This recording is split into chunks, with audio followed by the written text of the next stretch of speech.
நமச்சிவாய சிவாய நம. அனைத்து தமிழ் உள்ளங்களுக்கும் கனிவான வணக்கங்கள். நிகழும் ஸ்ரீ மங்களகரமான குரோதி ஆண்டு ஜூலை மாதம் 17ஆம் தேதி புதன்கிழமை அன்று அனுசம் நட்சத்திரத்தில் ஏகாதசி திதியில் சுப்பிரம் நாமயோகத்தில் பனிசை கரணத்தினில் சித்த யோகம் கூடிய நன்னாளில் இந்த மகத்தான ஆடி மாதம் பிறக்கிறது. ஆடி மாதம் என்றதும் நம் நினைவுக்கு வருவது ஆடிப்பெருக்கு மட்டும்தான். ஆனால் இந்த ஆடி மாதத்தில் நிறைய சிறப்பு அம்சங்கள் உள்ளன. ஆடி செவ்வாய், ஆடி வெள்ளி, ஆடி பூரம், ஆடி அமாவாசை என வரிசையாக நிறைய தினங்கள் கொண்டாடப்படுகிறது. நிறைய சுப தினங்கள் வந்தால் கூட இந்த ஆடி மாதத்தில் யாரும் சுப நிகழ்ச்சிகளை நடத்துவதில்லை. திருமணம் மற்றும் வளைகாப்பு போன்ற சுப நிகழ்ச்சிகளை இந்த மாதத்தில் வைப்பதில்லை.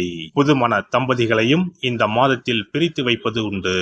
இந்த ஆடிப்பெருக்கு திருவிழாவின் போது புதுமண தம்பதிகள் புதிய மஞ்சள் கயிறுகளை மாற்றிக்கொள்வார்கள். இந்து ஜோதிடத்தின்படி ஆடி மாதம் ஒரு அசுபமான மாதமாக பார்க்கப்படுகிறது. எனவே இந்த மாதத்தில் திருமணம், சுப நிகழ்ச்சிகள், புதுமனை புகுவிழா என எந்த சுபகாரியங்களும் நடக்காது. இந்த ஆடி மாதத்தை ஒரு சூன்ய மாதம் என்றும் கூறுவார்கள். ஆடி மாதத்தை ஒரு சூன்ய மாதமாக பார்த்தாலும் இந்த மாதத்தில் ஏராளமான பூஜை மற்றும் விரதம் மேற்கொள்ளப்படுகிறது. இந்த மாதத்தில்தான் சக்தி தேவிகளையும் பைரவர், வாராகி நரசிம்மர், மகிஷாசுர மர்த்தினி, துர்க்கை அம்மன் போன்றோர்களை பக்தர்கள் மறக்காமல் வழிபடுகின்றனர். எனவே ஆடி மாதத்தில் நிறைய சிறப்பம்சங்களும் இருக்கத்தான் செய்கின்றன. ஆடி மாத கிரக நிலை என எடுத்துக்கொண்டால் ரிஷபத்தில் குருவும் செவ்வாயும், கடகத்தில் புதன், சுக்கிரன், சூரியனும், கன்னியில் கேது பகவானும், கும்பத்தில் சனியும், மீனத்தில் ராகு பகவானும் உள்ளனர். இம்மாத கிரக பெயர்ச்சி என பார்த்தால் ஆடி மாதம் 3ஆம் தேதி புதன் பகவானும் 15ஆம் தேதி சுக்கிர பகவானும் இடப்பெயர்ச்சி ஆகின்றனர். அதைத் தொடர்ந்து 20ஆம் தேதி புதன் பகவான் வக்கிரம் அடைகிறார். ஆக புதனும் சனியும் இம்மாதம் வக்கரத்தில் சஞ்சாரம் செய்கின்றனர். இந்த கிரக அமைப்பினால் உங்கள் வாழ்வில் உண்டாகும் சுப மற்றும் அசுப பலன்கள் என்ன என்பதனை பற்றி காண்போம். எந்த ஒரு காரியத்திலும் பின்வாங்காத அஞ்சா நெஞ்சம் உடைய மகர ராசி நண்பர்களே, இந்த மாதம் வீண் செலவுகள் குறையும், பணவரத்து அதிகரிக்கும், காரியங்களில் இருந்து வந்த தாமதம் அகலும், மிகவும் நெருக்கமானவர்களை பிரிய வேண்டிய நேரம் வரும். கண்மூடித்தனமாக எதையும் செய்யாமல் யோசித்து செய்வது நல்லது. இருக்கும் இடத்தை விட்டு வெளியேற வேண்டியிருக்கும். தொழில் வியாபாரத்தை பொறுத்தவரை அலைச்சல்கள் அதிகரிக்கும். எதிர்பார்த்த லாபம் தாமதப்படும். ஆர்டர்கள் கிடைப்பதில் தடைகள் உண்டாகலாம். வீண் அலைச்சலும் பணம் விரயமும் இருக்கும். புதிய ஆர்டர்கள் கிடைப்பது தாமதமாகும். மனதில் வியாபாரம் பற்றிய கவலை ஏற்படும். உத்தியோகத்தில் இருப்பவர்களுக்கு வேலைப்பளு அதிகரிக்கும். அலுவலக பணிகளை கூடுதல் கவனமுடன் செய்வது நல்லது. குடும்பத்தில் நிம்மதி குறையும்படியான ஏதாவது சம்பவங்கள் நடக்கலாம். கணவன் மனைவிக்கு இடையே மன வருத்தம் ஏற்படலாம். பிள்ளைகள் நலனில் அக்கறை தேவை. நண்பர்கள், உறவினரிடம் பேசும்போது கவனமாக பேச வேண்டும். தாய் தந்தையின் உடல் ஆரோக்கியத்தில் கவனம் தேவை. பெண்களை பொறுத்தவரை இம்மாதம் எந்த ஒரு காரியத்தையும் செய்யும் முன் தீர ஆலோசனை செய்வது நல்லது. எதிலும் கவனம் தேவை. கலைத்துறையினருக்கு வாழ்க்கையில் முன்னேற்றம் உண்டாகும். வராது என்று நினைத்த பொருள் வந்து சேரலாம். வீண் வாக்குவாதங்களை தவிர்ப்பது நல்லது. அரசியலில் உள்ளவர்களுக்கு மந்த நிலை மாறி வேகம் பிடிக்கும். தனலாபம் அதிகரிக்கும். சிறப்பான பலன் கிடைக்கப் பெறுவீர்கள். புதிய பொறுப்புகள் சேரும். மாணவர்களை பொறுத்தவரை கல்வியில் முன்னேற்றம் அடைய கடின உழைப்பு தேவை. எல்லோரிடமும் அனுசரித்து செல்வது நல்லது. விளையாட்டில் ஆர்வம் உண்டாகும். பாடங்களை கவனமாக படிப்பது முன்னேற்றத்திற்கு உதவும். நட்சத்திர பலன்கள். உத்திராடம் நட்சத்திரம். இந்த மாதம் மேலிடம் நீங்கள் சொல்வதை கேட்டு நடக்கவில்லையே என்ற எண்ணம் ஏற்பட்டு நீங்கும். வழக்குகளில் சாதகமான நிலை காணப்படும். நீங்கள் மற்றவர்களுக்கு உதவிக்கரம் நீட்டுவதில் தயங்க மாட்டீர்கள். பேச்சு திறமை அதிகரிக்கும். தொழில் வியாபாரம் சிறிது மந்தமான நிலையில் காணப்பட்டாலும் வருமானம் குறையாத நிலை இருக்கும். திருவோணம் நட்சத்திரம்.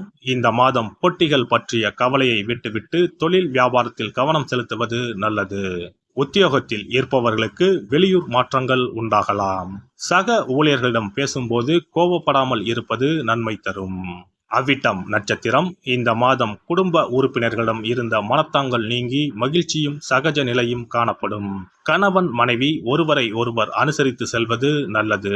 பிள்ளைகளிடம் பேசும்போது நிதானமாக பேசுவது நல்லது. வாகன வசதி உண்டாகும். அடுத்தவர்களிடம் வாக்குவாதத்தை தவிர்ப்பது நன்மை தரும். சனிக்கிழமையில் சனி பகவானை வணங்கி காகத்திற்கு எள் சாதம் வைத்து வர உடல் ஆரோக்கியம் அடையும். வீண் அலைச்சல் குறையும். கடினமான பணிகள் எளிதாக முடியும். சிறப்பு தொகுப்பு. ஆடி மாத சிறப்புகள் மற்றும் வழிபாடு தொடர்பான சில குறிப்புகளை பற்றி காண்போம். ஆடி மாதத்தில் சிவனின் சக்தியை விட பார்வதியின் சக்தி அதிகமாக இருக்கும் என்பது ஐதீகம். ஆடி மாத அமாவாசை அன்று மறைந்த முன்னோர்களுக்கு பிதுர் கடமைகளை செய்தால் ஆண்டு முழுவதும் பித்ருக்களுக்கு கடன் கொடுத்த பலன் கிடைக்கும். ஆடி மாதம் சுக்லா தசமியில் திக் தேவதா விரதம் இருக்க வேண்டும். அன்று திக் தேவதைகளை அந்தந்த திக்குகளில் வணங்கி பூஜித்தால் நினைத்தது நடக்கும். ஆடி மாதம் சுக்லபட்ச ஏகாதசி முதல் கார்த்திகை மாதம் சுக்லபட்ச ஏகாதசி வரை மாத உபவாசம் இருப்பது குடும்பத்தில் அமைதியை ஏற்படுத்தும். ஆடி மாத செவ்வாய்க்கிழமைகளில் கோவிலில் எலுமிச்சப்பழ விளக்கு ஏற்றினால் கூடுதல் பலன்கள் கிடைக்கும். ஆனால் எலுமிச்சப்பழ விளக்குகளை ஒருபோதும் வீட்டில் ஏற்றக்கூடாது. வளர்பிறை துவாதசி நாளில் தொடங்கி கார்த்திகை மாதம் வளர்பிறை துவாதசி நாள் வரை பெண்கள் துளசி பூஜை செய்து வந்தால் நினைத்தது நடைபெறும். வீட்டில் சகல செல்வங்களும் குவியும். ஆடி மாதம் செவ்வாய் வெள்ளிக்கிழமைகளில் காமாட்சி தேவியை வணங்கினால் திருமண தடைகள் விலகி சுபம் உண்டாகும். ஆடி மாதம் முழுவதும் மீனாட்சியை வழிபட்டால் குடும்பத்தில் அமைதி ஏற்படும். ஆடி மாதம் முத்துமாரியம்மனை மனமுருக வழிபட்டால் திருஷ்டிகள் விலகிவிடும். ஆடி மாதம் சுக்ல துவாதசியில் மகா விஷ்ணுவை நினைத்து விரதம் இருந்தால் செல்வம் பெருகும். ஆடி மாதம் சுக்லபட்ச ஏகாதசி தினத்தன்று அன்னதானம் செய்தால் சகல பாக்கியங்களும் கிடைக்கும். இம்மாதம் ஏகாதசி துவாதசி நாட்களில் அரச மரத்தை சுற்றி வந்து வழிபட்டால் வாழ்வில் மகிழ்ச்சி உண்டாகும். ஆடி மாத வெள்ளிக்கிழமைகளில் மகாலட்சுமியை வழிபட்டால் வீட்டில் செல்வம் சேரும். இம்மாதம் ஏதாவது ஒரு வெள்ளிக்கிழமை அம்மனை ஆவாகனம் செய்து வீட்டுக்கு வரவழைத்து வழிபடுவது சிறப்பை தரும். ஆடி மாதம் குத்து விளக்கை லட்சுமியாக பாவித்து அலங்கரித்து வழிபடுதல் வேண்டும். ஆடி மாதம் அம்மனுக்கு பால் பாயசம் சர்க்கரை பொங்கல் வைத்து வணங்குதல் வேண்டும். அம்மனை வழிபடும் போது மறக்காமல் லலிதா சகஸ்ரநாமம் சொல்ல வேண்டும். இம்மாதம் வீட்டில் சிறப்பு பூஜைகள் செய்யும் போது சிறு பெண் குழந்தைகளை அம்மனாக பாவித்து உணவு கொடுத்து ரவிக்கை சீப்பு குங்குமச்சிமிழ் கண்ணாடி வளையல் தாம்பூலம் கொடுக்க வேண்டும். இம்மாதம் அம்மனுக்கு சாற்றப்படும் வளையல்களை பெண்கள் அணிந்து கொண்டால் திருமண பாக்கியம் குழந்தை பாக்கியம் சகல நலன்களையும் நீங்காத செல்வத்தையும் பெறலாம்.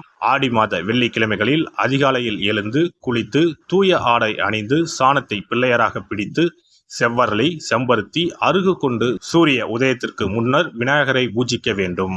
வாழை இலை மீது நெல்லை பரப்பி அதன் மீது கொழுக்கட்டை வைத்து விநாயகரை வழிபட செல்வம் கொளிக்கும். ஆடி பௌர்ணமி அன்று சிவபெருமானுக்கு திரட்டுப்பால் அபிஷேகம் செய்து கருப்பு பட்டாடை 100 முத்துக்கள் கோர்த்த மணிமாலை கரு ஊமத்தம் பூ மாலை அணிவித்து மூங்கில் அரிசி பாயாசம் படைத்து வழிபட்டால் எப்பேற்பட்ட பகையும் விலகும். பொதுவாகவே வெள்ளிக்கிழமைகள் அம்பாளுக்குரிய சிறந்த நாட்களாகும். இதனோடு அயனத்துக்குரிய சிறப்பும் சேர்வதால் ஆடி மாதத்தில் வரும் வெள்ளிக்கிழமைகள் அம்பாளுக்கு தனிச்சிறப்பு கொண்டவையாக கருதப்படுகின்றன. எல்லாம் வல்ல இறையருளால் நீங்களும் உங்கள் அன்பு குடும்பமும் உடல் நலம் நீலாயுள் நிறை செல்வம் உயர் புகழ் மெய்ஞானம் ஓங்கி வாழ்க வளமுடன். இந்த வீடியோ பதிவு உங்களுக்கு பிடித்திருந்தால் லைக் பண்ணுங்க, கமெண்ட் பண்ணுங்க, ஷேர் பண்ணுங்க, மறக்காம சப்ஸ்கிரைப் பண்ணுங்க, பக்கத்துல இருக்கிற பெல் பட்டனை கிளிக் பண்ணுங்க. நன்றி, வணக்கம். ஓம் நமச்சிவாய. சிவாய நம.